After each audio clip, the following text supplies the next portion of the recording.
Listen closely. This is not the kind of story you pause halfway through, because what I'm about to tell you is a confession buried for centuries beneath stone walls and sealed lips, the kind of secret men have killed to keep hidden. If you've ever wondered how far they'd go to break your mind, to bend your will until you forget you ever had one, you're about to find out. Tonight we drag into the light the black roots of an order so old its name has vanished from polite history books, but its methods have not. This is not about witches or demons. It's about men and women who learned how to crack open a human soul like a butcher parts a carcass. And once you hear this, really hear it, you'll never look at any institution, any authority, the same way again. Because behind every uniform, every holy robe, every respectable smile is the same ancient machinery, control at any cost. And the Ashford convent was not a nightmare from the past. It was a blueprint for how to break you, me, all of us. So if you're still here, take a breath. We begin in the cold forests of Maine, where 3 women once welcomed your mothers and grandmothers behind locked iron doors, and when they came back out, they weren't the same. And neither will you be, once you see what was really done in the name of salvation. Ready? Don't look away now. It always starts the same way, with fear. Fear that your daughter might bring shame to the family. Fear that your wife might speak too boldly at supper. Fear that a sister, a mother, a lover might remember she was born with teeth. The Ashford women understood this better than any priest or magistrate ever could. They sold salvation to frightened men the way a butcher sells meat, with calm hands and a clean blade. In 1798, when Mother Superior Agatha Ashford first stepped from her carriage onto the frozen mud of Millbridge, she brought with her not just forged letters of recommendation, but a method honed in back rooms and locked cellars across Europe. Her genius was simple: wrap punishment in prayer, cloak violation in piety, give every lash of the whip a holy name. So the townsfolk gave her their gold, their trust, and their unwanted women. But inside the stone walls, spiritual healing meant something else entirely. Cold baths to shock the mind, iron restraints to quiet the tongue, needles, scalpels, crude tree fiends tapping at the vault of a mind that refused to bow. They called it therapy. They called it penance. But beneath the hymns and incense was a darker chant: obedience or oblivion. And if you think this was a relic of a savage century, look closer at your schools, your screens, your feeds. The methods have changed. The goal has not. You were born free. They can't forgive you for that. So they fix it, one mind at a time. There is a pattern to how truth is buried, not by flames or brute erasure, but by rewriting the wound until it looks like wisdom. The Ashfords mastered this alchemy. Every broken girl who vanished behind their fortress walls was rewritten, piece by trembling piece, until her eyes dulled and her spirit bent. Some emerged again, quieter, docile, mouths stitched shut by fear of what they'd seen and what had been carved out of them. The rest never walked out at all. In the town ledgers, these disappearances wore polite disguises: a relocation, a calling, a mysterious illness that only holy isolation could cure. And the townsfolk, desperate to keep the boundary between respectable and monstrous intact, nodded and looked away. But the horror wasn't just what was done in secret chambers. It was what those secrets purchased: influence, power, a new kind of control that didn't need gallows or burning stakes. Just whisper the word unfit, and a woman vanished. A rumor of madness, of disobedience, and the Ashfords' wagons would come rolling. Inside, they tested crude instruments that modern psychiatrists now polish and present with soft smiles. Electroshock, lobotomy, chemical restraints, all born in stone basements like theirs. When you sit in your therapist's chair today, when your screen pings with ads promising to fix your mind, do you feel the echo? You should, because the Ashfords didn't die. They evolved. They slipped into white coats and boardrooms, hiding behind credentials and charity. And you were never meant to know. They called it salvation. They branded it cure. But beneath the sermons and polite Latin prayers, the Ashfords were perfecting a science older than medicine, the science of subjugation. Think about it. How do you break a will without leaving visible chains? You sever thought from self. You rewrite memory. You twist pain into obedience so deeply that the victim does the policing for you. And who better to experiment on than the fallen, those society already judged unworthy? In the flickering lamplight of their stone basement, the Ashfords weren't just nuns. They were surgeons of the soul. They mapped the crevices of the human mind with scalpels and prayer books side by side. Every shriek, every forced confession fed their hidden library, a forbidden codex of control. Whispers say they weren't alone. Ship manifests and coded letters hint at European patrons, aristocrats, secret societies, church elders, men who understood that new empires are built not by guns alone, but by rewriting the mind. What the Inquisition did with racks and flames, the Ashfords refined with scalpels and syringes. And when their convent finally fell silent, when the forest began reclaiming those walls, the knowledge didn't die. It scattered into private asylums, into universities, into quiet government offices that still draft policies to shape what you think is normal. You wonder why you crave their pills, their screens, their gentle corrections. Because the experiment never ended. It just changed its name. Welcome deeper down the rabbit hole. Picture this. It's 1842. The convent lies abandoned, its stone walls cracked by frost and moss. But behind those rotting doors, a hidden archive waits, sealed in iron chests, lined with oilcloth to keep damp at bay. Inside, ledgers of experiments, coded diagrams of the brain, journals describing how fear fractures identity. Decades later, a traveling preacher, desperate for shelter, breaks in to escape a storm.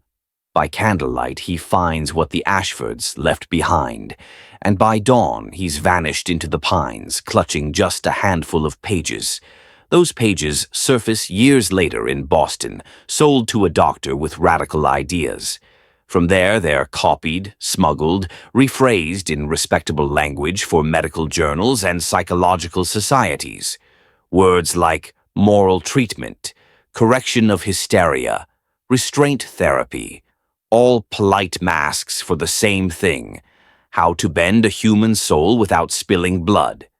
They tell you these methods were discarded as barbaric relics of the past. But look closer.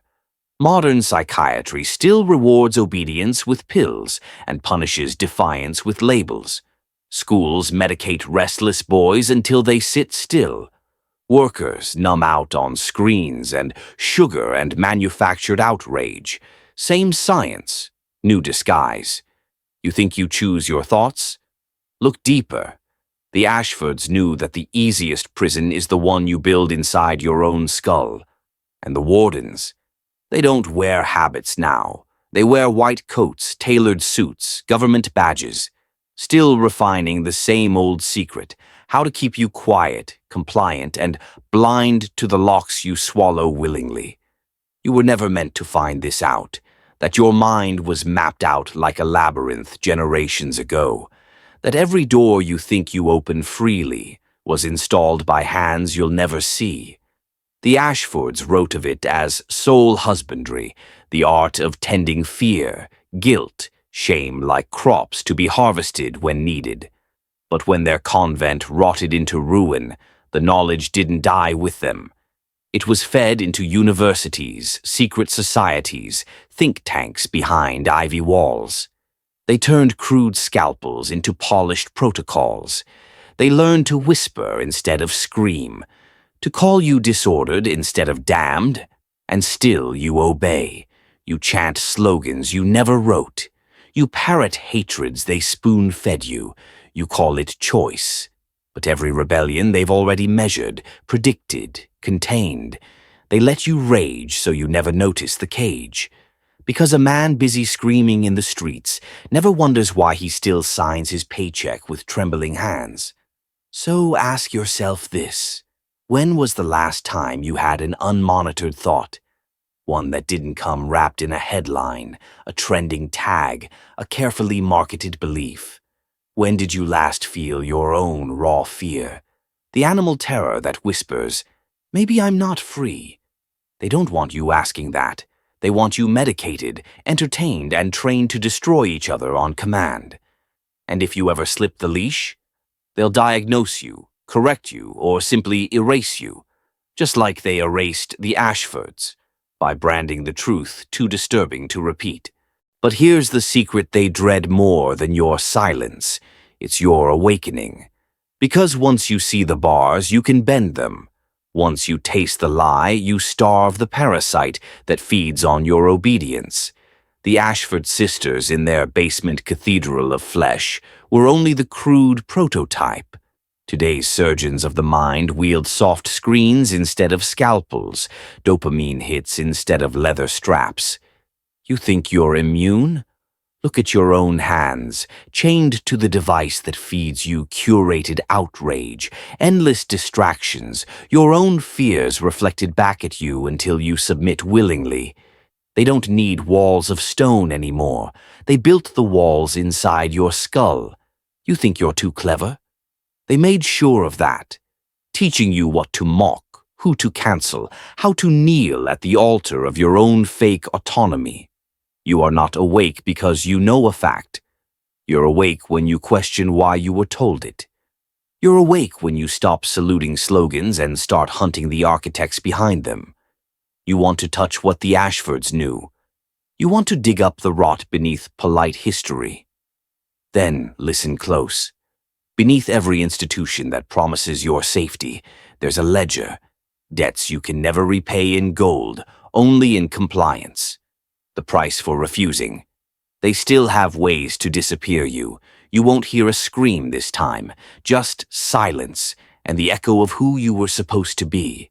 So here's where the deeper labyrinth opens, deeper than a convent's stone walls, deeper than any locked room or secret basement.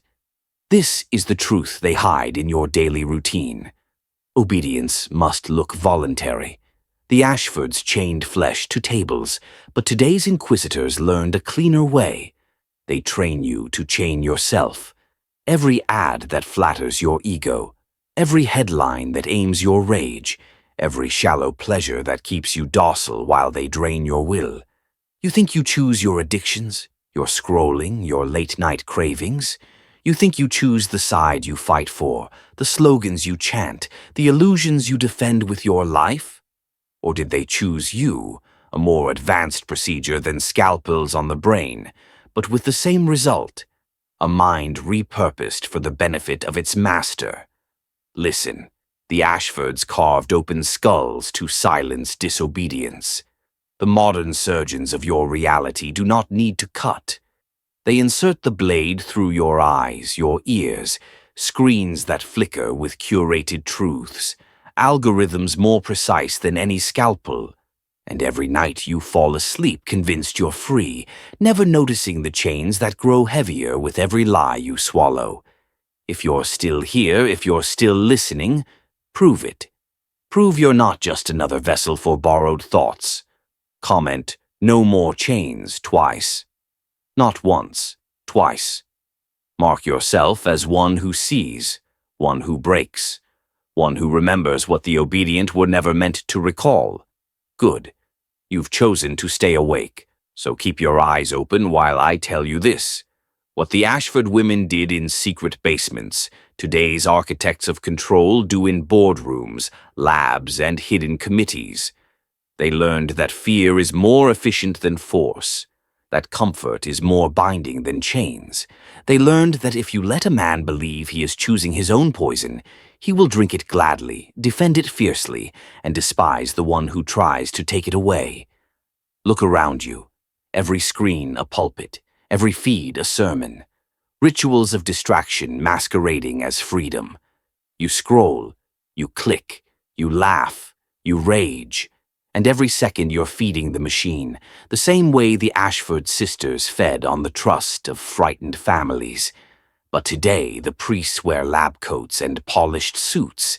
They whisper about innovation and security, about saving you from your own dark nature. They promise you a sanctuary, convenience, entertainment, connection, a paradise built from your own surrender. You don't need locked doors if the prisoner keeps himself inside. You don't need scalpels if the subject volunteers to open his mind. The question is this: when did you last feel your own thoughts, raw and unfiltered? When did you last stand naked in the silence of your own mind without reaching for a screen to fill the void? Or did you forget what that silence sounds like? Keep listening. The next door opens soon, and behind it, a truth older than your country's flag. You see, what they perfected behind stone walls did not end with the Ashford line. It simply evolved. The surgical theater became the television studio. The restraints became rituals of routine. A paycheck, a mortgage, a daily dose of dopamine dressed as likes and shares. They no longer need to open your skull. They slip inside your mind through the glow of a screen, the lullaby of headlines, the siren song of perpetual outrage. And like those women who emerged from the convent of eternal tears, vacant-eyed, compliant, erased, so too do men today walk willingly into the machine, begging for its illusions. They gave you a new religion. You worship convenience now. You kneel before speed, novelty, comfort. You no longer seek truth.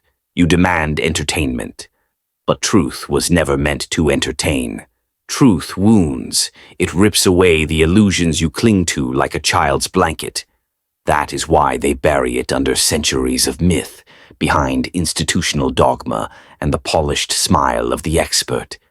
Remember this: the same kind of men who praised the Ashfords as saviors.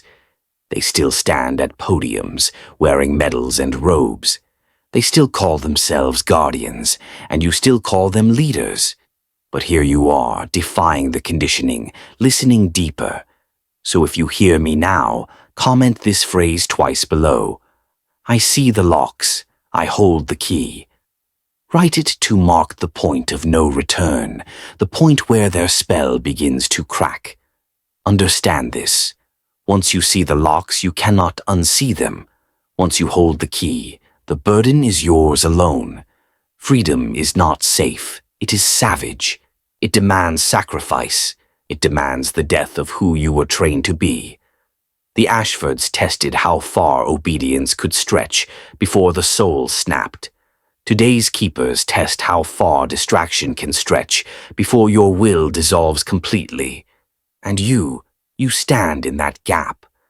You are not in chains, yet you live in a cage of invisible bars, comfort, consensus, curated fear. They don't strap you to a table anymore. They strap you to your own appetite. Your attention is their harvest. Every moment you give them, they feed, not on your body, but on your spark, your capacity to revolt. Ask yourself, who benefits from your distraction? Who profits when you doubt your own power? Who sleeps soundly when you never ask why? They have perfected the art of making you believe you are the jailer when you are the prisoner. But tonight you glimpse the hidden corridor beneath the stone chapel, the secrets beneath polite society. Keep listening. The deeper we go, the more their illusions tremble, the more you remember that your mind is not a canvas for their experiments. It is a weapon, and you have just begun to remember where you buried it. Now look closer, see how the pattern repeats. The Ashfords hid behind religion. Today's architects hide behind progress. They sell you therapies, treatments, corrections, all dressed in white coats and sterile terms. But the principle remains unchanged. Control the mind, harvest the will. They call it mental health, but do they heal or do they mold? Do they cure or do they train you to comply? Understand this. They don't fear your anger. They fear your awareness. They fear that moment when you stop swallowing the pills of consensus. They fear when you look back at the cold hands on your head and realize who placed them there. The Ashfords performed crude lobotomies to erase rebellion. Now the scalpels are digital. Constant surveillance, engineered outrage, invisible sedation through your screens. They rewire your hunger for truth into a craving for constant novelty, shallow dopamine hits that keep you docile. And when you feel empty, they sell you new gods to worship, celebrities, ideologies, distractions by the million. All so you forget the oldest secret of all. You were never meant to be tamed. Listen carefully. Comment I break the chain twice below to declare you see this prison for what it is. Do it now and watch who answers back. This is how we mark ourselves, not as their product, but as the architects of our own minds. Keep going, deeper still. You haven't yet glimpsed how far the darkness goes.